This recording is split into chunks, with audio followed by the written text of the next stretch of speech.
مسجد Bolton کے مؤسسین اور بانیان میں الحاج نادر خان صاحب رحمۃ اللہ تعالی علیہ، ان کی اہلیہ محترمہ کا وصال ہوا۔ انا للہ و انا الیہ راجعون۔ سب سے پہلے اپنی جانب سے، مسجد انتظامیہ کی جانب سے اور اس پنڈال میں موجود جتنے بھی اہل ایمان ہیں ان تمام کی جانب سے حاجی صاحب مرحوم کے بیٹوں، ان کی بیٹیوں، ان کے خاندان کے جتنے بھی لواحقین ہیں ان سے دلی تعزیت کا اظہار کرتے ہیں۔ یہ خداوند قدوس کا فیصلہ ہے کہ جس نے بھی اس دنیا میں آنا ہے اس فانی دنیا کو ایک دن چھوڑ جانا ہے، لیکن اللہ کے بندوں میں سے کچھ لوگ ایسے ہوتے ہیں کہ جو دنیا میں ایسے اچھے کام، نیک کام کر جاتے ہیں جو آنے والی نسلوں کے لیے ایگزامپل بن جاتے ہیں، نشان راہ بن جاتے ہیں۔ اور ہمارے جو بزرگ 50 کے عشرے میں، 60 کے عشرے میں، 70 80 کے عشرے میں جو یہاں پر اس ملک میں تشریف لائے، انہوں نے نہ صرف اپنے خاندانوں کو، قبائل کو، سوسائٹیوں کو سنبھالا، بلکہ اپنے دین کی بھی حفاظت کی اور اپنی آنے والی نسلوں کی بھی حفاظت کی، جس کی سب سے بڑی مثال آپ کے سامنے یہ نیو مدینہ مسجد بولٹن موجود ہے۔ اسی طریقے سے ہماری اس مسجد کی تعمیرات کے سلسلے میں جب سے یہ بنی ہے، جب سے اس کی بنیاد ڈلی ہے، اس وقت سے لے کر آج تک جس جذبے کے ساتھ، جس ایثار کے ساتھ ہمارے بزرگوں نے، مردوں نے اس مسجد کے ساتھ تعاون کیا ہے، اس سے کئی گنا بڑھ کر ہماری ماؤں بہنوں اور خواتین اسلام نے اس مسجد کے ساتھ تعاون کیا ہے۔ اور ان خواتین اسلام میں سے ایک آج ہمارے بھائی فیاض نادر خان، اعجاز نادر خان، ان کی والدہ ماجدہ ہیں کہ انہوں نے اس مسجد کے ساتھ شروع سے ہی، جس طرح باقی ہماری ماؤں بہنوں نے تعاون کیا، یہ ہر موقع کے اوپر، ہر پکار کے اوپر اس مسجد کے ساتھ وابستہ رہی، تعاون کرتے رہے۔ حاجی صاحب رحمۃ اللہ تعالی علیہ نے اپنے بچوں کی بڑی اچھی تربیت کی۔ ان کے انتقال کے بعد ان کی کچھ ایسی خصوصیات میں نے دیکھی ہیں جو اس بات کی دلیل ہیں کہ انہوں نے اپنے بچوں کو دین کی طرف مائل کیا ہے، بچیوں کو دین کی طرف مائل کیا ہے۔ اور حاجی صاحب کے وصال کے بعد ابھی ان کی اہلیہ محترمہ وہ ایام عدت وفات گزار رہی تھی، اسی دوران وہ علیل ہو گئیں اور ان کو ڈاکٹروں نے جب تشخیص کی تو پتہ چلا کہ ان کو برین ٹیومر ہو گیا ہے جو پھیل چکا تھا۔ تو وہ ایام عدت کے اندر ہی جو ہے وہ ایک بے ہوشی کے عالم میں چلی گئی تھی، اور اس دوران ان کے بچوں کو، ان کی بچیوں کو ہم نے دیکھا، انہوں نے اپنی جابیں معاف کر دی، اور جب تک مائی صاحبہ حیات رہی وہ ان کی خدمت میں، ان کے سرہانے، ان کے پاؤں کی طرف، ان کی چارپائی کے چاروں طرف کھڑے رہے، ان کی خدمت میں رہے۔ اور اللہ رب العالمین ان بچوں کو اپنے والدین کا پے در پہ 6 مہینے کے اندر اندر ہی باپ کا سایہ اٹھ جانا، پھر والدہ کا سایہ اٹھ جانا، یقیناً یہ ایک ایسا سانحہ ارتحال ہے، ایسا غم زدہ موقع ہے، لیکن اللہ تعالیٰ کے پیارے لوگوں پر اس طرح کی آزمائشیں آتی ہیں۔ جس نے بھی اس دنیا میں آنا ہے وہ اس دنیا کو چھوڑ کر جائے گا، اللہ تعالیٰ مائی صاحبہ کی بخشش و مغفرت فرمائے. نیک اور صالحہ خاتون تھی. اس پورے علاقے کی بزرگ خواتین میں آپ کا شمار، عمر رسیدہ خواتین میں آپ کا شمار ہوتا تھا، اور اس مسجد کی بھی انہوں نے بڑی خدمت کی ہے، اور اس کمیونٹی کی بھی بڑی خدمت کی ہے. اللہ تعالیٰ ان کی نیکیوں کو ان کے حق میں قبول فرمائے اور ان کے گناہوں سے درگزر فرمائے. یہی وہ چیزیں ہوتی ہیں جو ہمیشہ انسان کو جو ہے وہ ان کی اچھائی کی صورت میں زندہ رکھتی ہیں. حاجی صاحب کے انتقال کے بعد ان کے بچوں نے، ان کی بچیوں نے، ان کی فیملی نے کوشش کی ہے کہ حاجی صاحب نے ہمیشہ جو ہے وہ مسجد کے ساتھ محبت کی ہے، تو وہ مسجد کی خدمت بھرپور انداز میں نیو مدینہ مسجد کی، پھر پاکستان میں زیر تعمیر مسجد کے لیے، اس کے لیے کوشاں ہے. ان کی یہی خواہش تھی کہ ان کے جو ہے وہ جو مسجد کے ساتھ ان کا لگاؤ تھا تو ان کے لیے زیادہ سے زیادہ صدقہ جاریہ کیا جائے. اللہ تعالیٰ ان کی اس محبت کو اپنی بارگاہ میں اور اپنے والدین کے حق میں قبول و منظور فرمائے. دوستو، ماں باپ بہت بڑی نعمت ہوتے ہیں. ماں باپ کی قدر ان لوگوں سے پوچھیں جن کے سر سے والدین کا سایہ اٹھ جاتا ہے. لہذا جن کے والدین حیات ہیں، اپنی انا کو چھوڑ کر اپنی دنیاوی معاملات سے الجھے بغیر اپنے والدین کی اطاعت کیجیے، فرما برداری کیجیے. اور آج دیکھیں ہمارے جو بزرگ جنہوں نے اس مسجد کو بنایا، ان میں سے اکثریت وہ ہیں کہ جو اس دنیا سے چلے گئے ہیں، لیکن آج ان کا نام زندہ ہے، ان کا عمل زندہ ہے، ان کی نیکیاں زندہ ہیں. اس طریقے سے ہم نے آگے اپنی نسلوں کے لیے اگزامپل بننا ہے. اللہ رب العالمین ہمیں دین سے وابستہ رہنے کی توفیق عطا فرمائے. جتنے ہمارے نوجوان یہاں بیٹھے ہیں، یہ جتنی بھی زندگی ہے یہ عارضی زندگی ہے.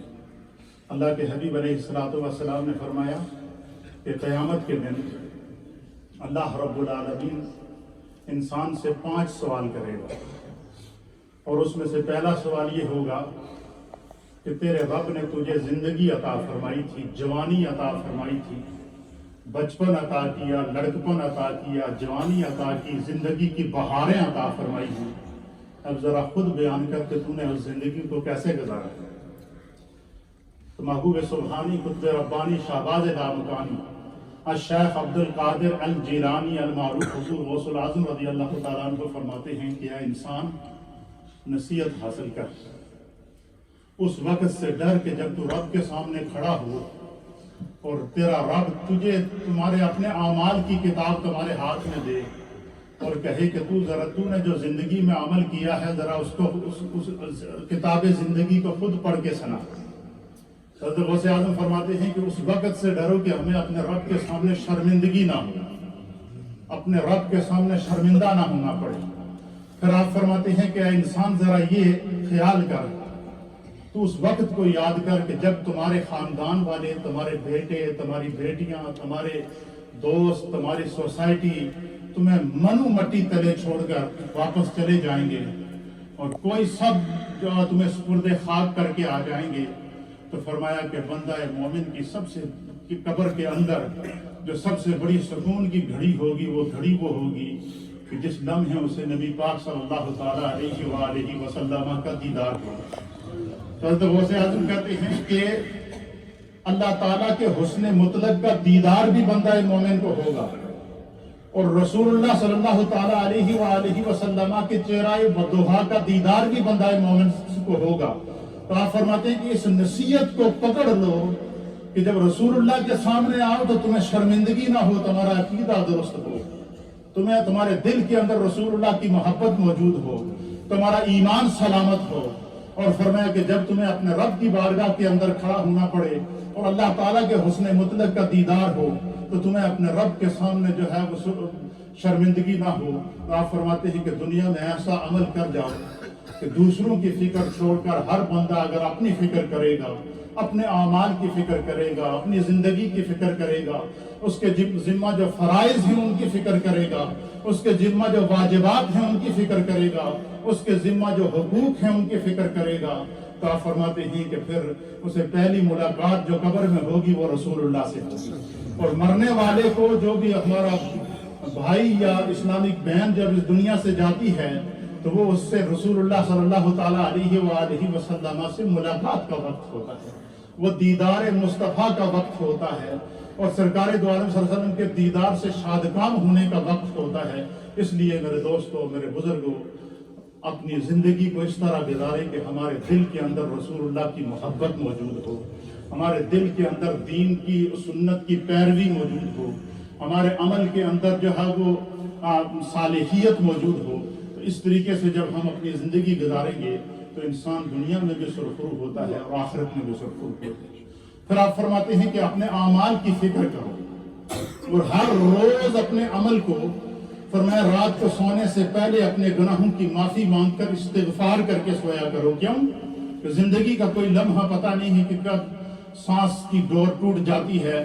تو فرمایا کہ ہر روز جب استغفار کرو گے، تجدید ایمان کرو گے اور اپنے گناہوں کی معافی طلب کر کے جب ہر دن گزارو گے تو آپ فرماتے ہیں کہ جس بندے کو اللہ تعالیٰ دنیا میں توبہ کی، استغفار کی اور اپنی زندگی کو نیکی کے راستے پر لانے کی توفیق عطا فرما دے، فرمایا خدا اسے کبھی قیامت میں رسوا نہیں کرے گا۔ آپ فرماتے ہیں کہ انسان ایک دفعہ کوشش تو کر کے دیکھ کہ اپنے عمل کو کیسے درست کرے، کوشش تو کر کے دیکھ کہ تیرے ذمہ خدا نے کتنے فرائض لگائے ہیں، تیرے ذمہ اللہ نے کیا حقوق لگائے ہیں، تو اس دنیا میں کس مقصد کے لیے آیا ہے۔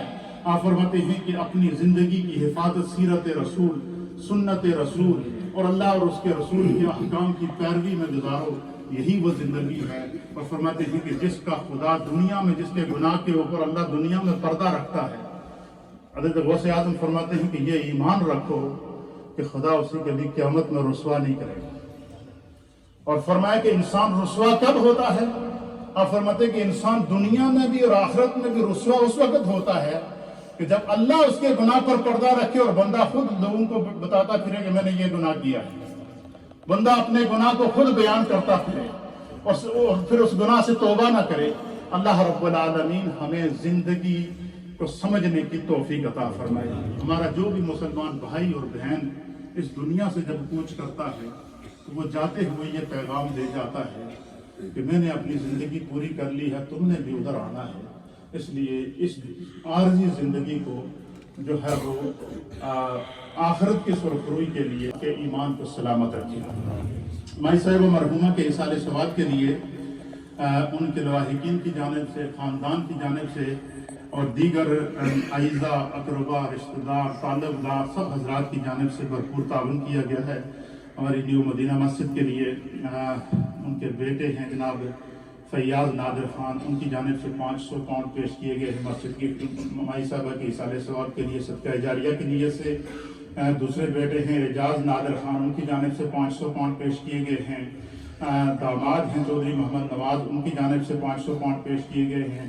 داماد ہیں چودھری حاجی محمد شہباز، ان کی جانب سے 500 پاؤنڈ پیش کیے گئے ہیں۔ داماد ہیں ڈاکٹر ساجد، ان کی جانب سے 500 پاؤنڈ پیش کیے گئے ہیں۔ داماد ہیں چودھری وحید، ان کی جانب سے 500 پاؤنڈ پیش کیے گئے ہیں۔ داماد ہیں شوان احمد، ان کی جانب سے 500 پاؤنڈ پیش کیے گئے ہیں۔ اسی طریقے سے چودھری محمد احمد زمان، یہ بھانجے ہیں، ان کی جانب سے 200 پاؤنڈ پیش کیے گئے ہیں۔ ہادیہ شہباز، یہ نواسی ہیں، ان کی جانب سے 200 پاؤنڈ پیش کیے گئے ہیں۔ عواد احمد، یہ نواسہ ہیں، چھوٹا بچہ ہے، ان کی جانب سے 500 پاؤنڈ پیش کیے گئے ہیں۔ اسی طریقے سے حافظ کاشف شہباز، یہ داماد ہیں، ان کی جانب یہ نواسے ہیں، ان کی جانب سے 50 پاؤنڈ پیش کیے گئے ہیں۔ فرقان شہباز ہیں، ان کی جانب سے 50 پاؤنڈ پیش کیے گئے ہیں۔ اسی طریقے سے حاجی شوکت علی صاحب، ان کی جانب سے 100 پاؤنڈ پاکستان کی زیر تعمیر مسجد کے لیے مائی صاحبہ کے اصال ثواب کے لیے پیش کیے گئے ہیں۔ حاجی محمد اقبال صاحب چالے اور روڈ، ان کی جانب سے 100 پاؤنڈ پاکستان کی زیر تعمیر مسجد کے لیے پیش کیے گئے ہیں۔ اسی طریقے سے حاجی محمد اعظم صاحب کی جانب سے 10 پاؤنڈ پیش کیے گئے ہیں۔ حاجی محمد عارف صاحب مراڑی، ان کی جانب سے جو ہے وہ 51 پاؤنڈ پاکستان کی زیر تعمیر مسجد کے لیے پیش کیے گئے ہیں۔ میاں خان صاحب حاجی چک، ان کی جانب سے 20 پاؤنڈ پیش کیے گئے ہیں۔